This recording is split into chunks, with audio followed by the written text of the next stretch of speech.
Hello, everyone. My name is Eva Gladek. It's great to get to speak to you all as part of this year's Climate Change Challenge. Through my short presentation today, I'll be sharing with you why I believe the circular economy is a critical missing link in climate action plans. I'm the founder and CEO of Metabolic, a systems change agency based in the Netherlands. Metabolic has one mission, which is to transition the global economy to a fundamentally sustainable state. We're tackling this from multiple angles with our activities in consulting, applied research, venture building, and software development. The one message that I'd like to get across today is the following. We will not succeed in our fight against climate change unless we also successfully transition to a circular economy.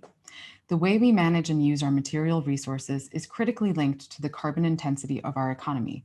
We need to take a systems approach to be successful. If you're here at this conference, then I probably don't need to tell you that climate change is real and already happening. People's lives are being impacted through droughts, floods, and sea level rise, to name just a few. We are approaching and crossing some key tipping points in the global climate system. Some studies suggest that 40% of the Amazon rainforest is currently at risk of losing its trees and turning into a savanna, a grassland, because of changes in weather patterns resulting from climate change. In the summer of 2020, it was reported that the Greenland ice sheet had reached a point of no return and is on a slow but definite pathway toward disappearing. This is a critical decade of action. We all need to step up to make whatever changes we can to avert some of the worst effects of this global crisis. But if we really want to tackle climate change, we need to take a systemic perspective. It's like solving a Rubik's Cube puzzle. You can't just focus on the single colored square that you're immediately interested in moving. If you do that, you'll scramble the whole puzzle again. You need to look at the cube as a whole, as an interacting system. Relating this to the bigger picture, sometimes single actions that seem good in isolation can have bad unintended consequences. To illustrate that, here's an example. Most plastic today is made of fossil fuels, like oil.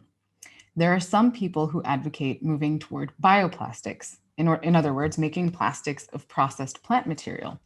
The idea is that in this way, rather than using toxic sources of fossil carbon that we dig up from the earth, we can switch to cleaner biological sources so that our plastics can also become a carbon sink, trapping and storing carbon, at least for the medium term.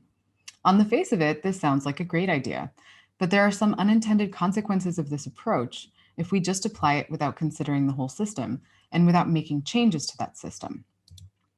The crops that we currently grow commercially are produced using huge amounts of fossil energy and chemicals, at least the vast majority of them. The fertilizers that we use on fields are mostly made from natural gas, and oil powers the tractors and other agricultural machines.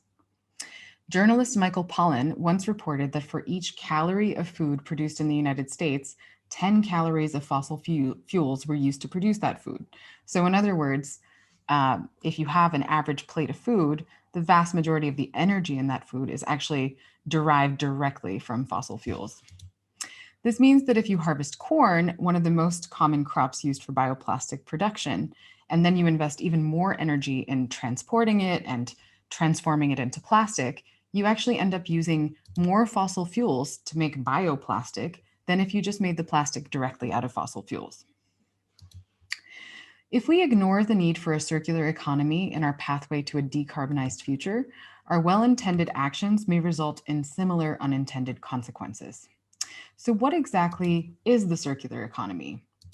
Well, it's often defined in contrast to what we currently have, which is a linear economy.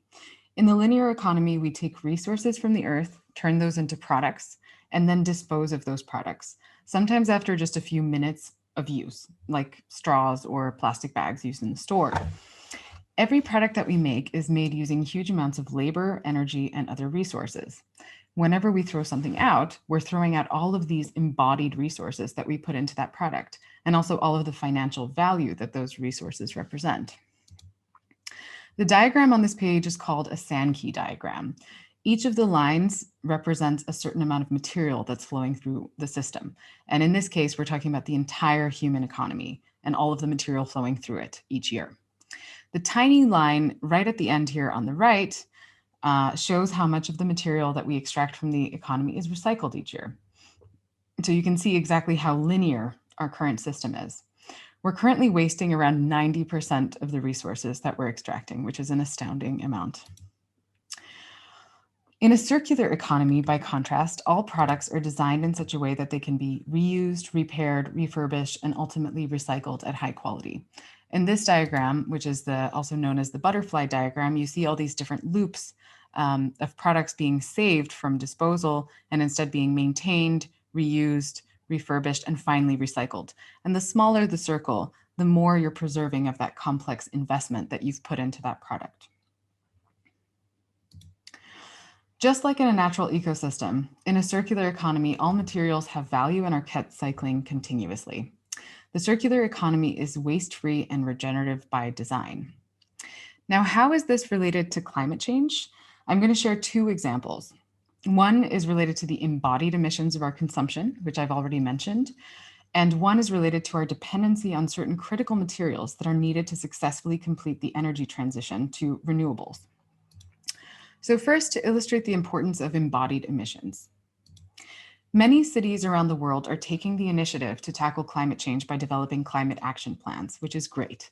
But the vast majority of these plans focus almost exclusively on cities' own energy use. So the energy that is used in buildings and the energy that's used for cars and trucks for mobility in general within cities. But actually, this is only responsible for less than half of the carbon emissions that cities produce. We recently did a study for the city of Boulder, Colorado, to analyze the sources of all of their carbon emissions, including their so-called consumption-based emissions. This graphic, another Sankey diagram, shows all of the materials consumed in the city of Boulder. We were able to use this to then back calculate the embodied carbon emissions related to each of these flows of consumption. Put together, the food, consumer products, and building materials consumed by the city are responsible for over half of its carbon emissions. Illustrated here in this graphic is a breakdown of where those emissions are coming from. Because so many of the carbon emissions of our economy come from the production of the materials we consume, it has been estimated that moving to a circular economy where all resources are perpetually reused can reduce between 10 and 66% of our current CO2 footprint, depending on the sector. Because of this, if we don't move to a circular model, we simply won't be able to achieve a fully decarbonized economy. But there's another reason that moving to a circular economy is critical. Without that, we risk not having enough of the critical materials needed to achieve the energy transition. Solar panels, wind turbines, and electric vehicles all rely on a broad range of rare earth metals. Most of these are currently not being recycled and are therefore getting lost. As we build more solar panels and electric vehicles, demand for rare earth metals is growing rapidly. In this graphic, you can see all the different types of materials that are entering batteries and electric motors, in particular, the rare earth metals, and actually the very few countries from which these materials are currently sourced. Even if we were scaling up the production of these materials, is expensive and difficult. Even if we recycled all of these materials, we still wouldn't be able to match the world's increasing demand for them over the coming decades. But closing the loop on these resources is one of several essential circular strategies that we need to deploy. Other critical strategies include, for example, more holistic mobility solutions, where fewer people will need or want to own their own vehicle. I hope that you've already been getting a lot of ideas and inspiration from today's presentations.